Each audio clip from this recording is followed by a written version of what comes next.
And that's what we have to be really careful with because we don't want to adopt values that society sort of imposes and feeds into your mind, as opposed to, adopting basic values of life. I try to hold myself to simple values like, do your best not to lie, do your best not to hurt anybody.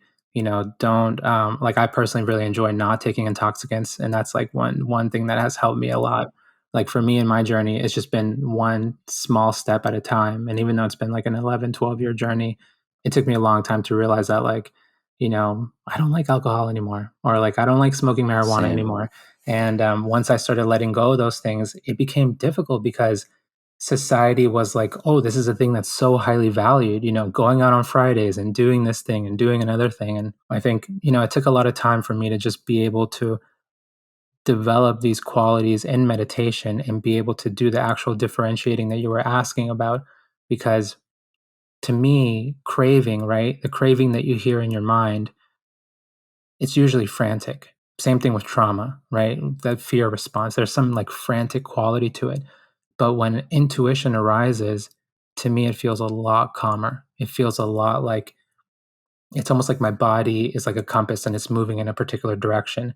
And it's this calm knowing that will arise even when I don't listen to it. And even when I'm like, oh, that's too, because like your intuition will often ask you to step outside of your comfort zone.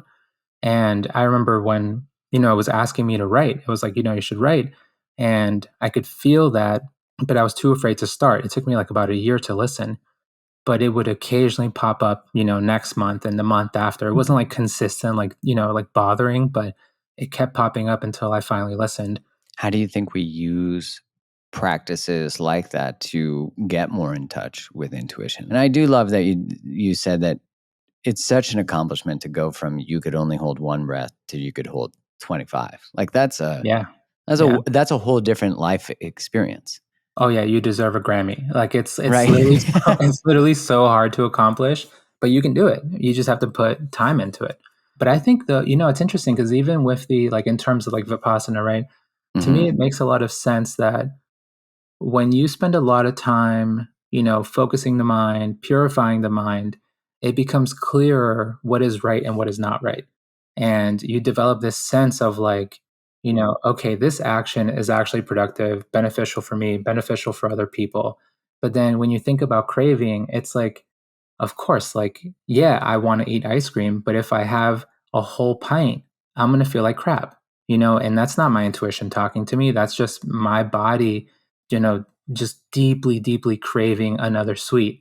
So I think over time, you're like, oh, right, that's not the same as my intuition, which normally I think often for a lot of people, it just focuses on bigger things. It's not like a day to day thing where, like, you take right here, it's not like that. It's like this job is no longer serving you.